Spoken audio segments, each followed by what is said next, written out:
This is KUGAN CASSIUS for IFL TV, proudly sponsored by Everlast. We're in Manchester again. I'm joined in the bubble here, in the outside area, where certain people like to have their smokes, shall we say? Yeah, that's what we call it. Smoky treat, fine tobacco products. Absolutely. David, obviously fresh from what looked quite a night in Dallas over the weekend, and I suppose even before the fight there was a lot going on. Seemed to be quite a dream bubble, shall we say, where kind of anyone, whoever was rocking up. You had Tyson Fury there, you had Roy Jones Jr., who we had here in the bubble previously, you had Billy Joe, and obviously CANELO. It just seemed like a lot of stuff was going on. Mikey Garcia, Oscar Valdez, Chris Algieri. I mean, the whole boxing world was there. It was really, really cool. Great bubble, man. Great bubble. So, 73,000 plus at the AT&T Stadium in Dallas. Epic ring walks. And the fight itself, what was your kind of reflection on the fight? We saw kind of how good, really good CANELO is, if people didn't need reminding. But yeah, just wanted to talk about his performance and also Billy Joe Saunders. Well, it was a really interesting fight. I think that... oh, wow. I don't know. You know, I mean, obviously CANELO, pound for pound, one of the top in the world, if not the. He takes on all comers. He fights champions. He's on the path to unification. Or he's unified, but he's on the path to being undisputed. Billy boxed pretty well for some of the time. But I think that it's weird. It's almost like you have to look at the fight from above, from 10,000 feet, and see what was really going on. On the scorecards, you could have had Billy winning quite a few of those rounds. I don't know if he was winning the fight, but he boxed pretty well. He was moving nice. He was touching CANELO at certain times. And at certain times, it seemed that CANELO was not able to get off combinations, but more single shots. And maybe the distance and the angles were giving him a little bit of problems.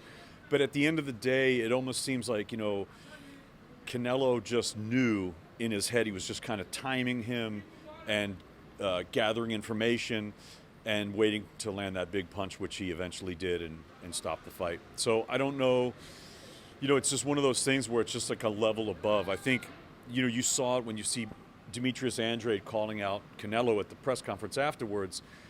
And, you know, obviously we all saw what CANELO said, and it kind of ripped him to shreds.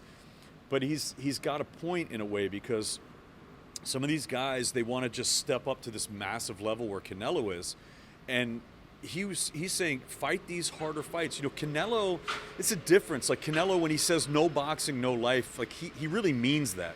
You know, these fighters are going into these camps and getting ready for fights where CANELO just stays doing that.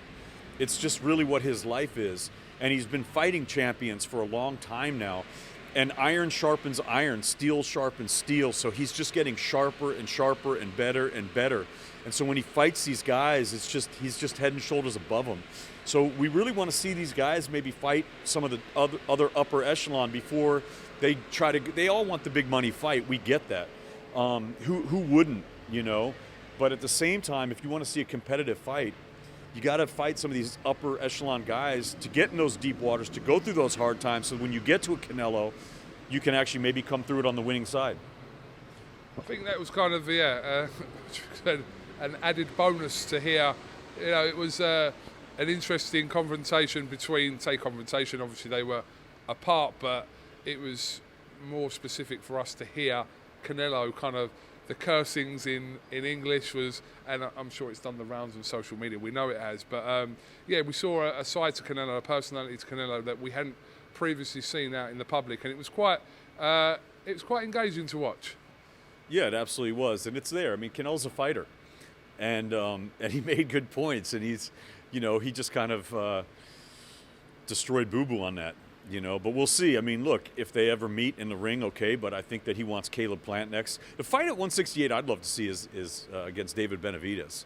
I would like to see that fight. I'm not saying that Benavidez could beat him, but I think Benavidez, he's young, he's athletic, he's long, he's strong.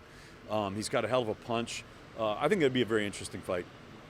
David, just coming back to the fight itself, we saw that statement from Billy Joe Saunders where he revealed multiple fractures to his face, and I mean, on the night, as difficult a decision was from Ben Davison and Mark Tibbs, but they were right to pull Billy Joe out when they did.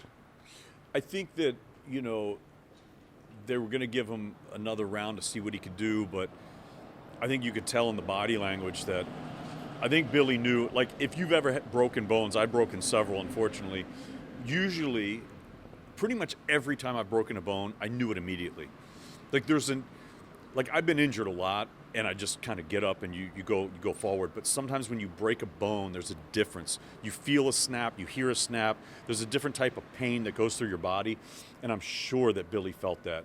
Even with the adrenaline of being in front of 70,000 plus fans, I'm sure he felt that, and he probably knew that the gig was up at that point. Because if he had come out for another round, it could have been really disastrous.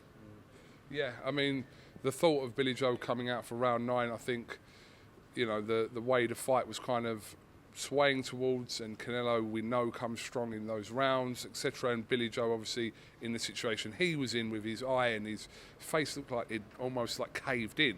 I mean, yeah, it wouldn't have been a good situation, shall we say. I don't think there was anything more to see. I think that we saw what we needed to see. And I think for Canelo, he was a little upset because I think he really wanted a piece of Billy. And he got a piece of Billy, but I think for that whole fight build-up, that whole week, he really wanted to punish him.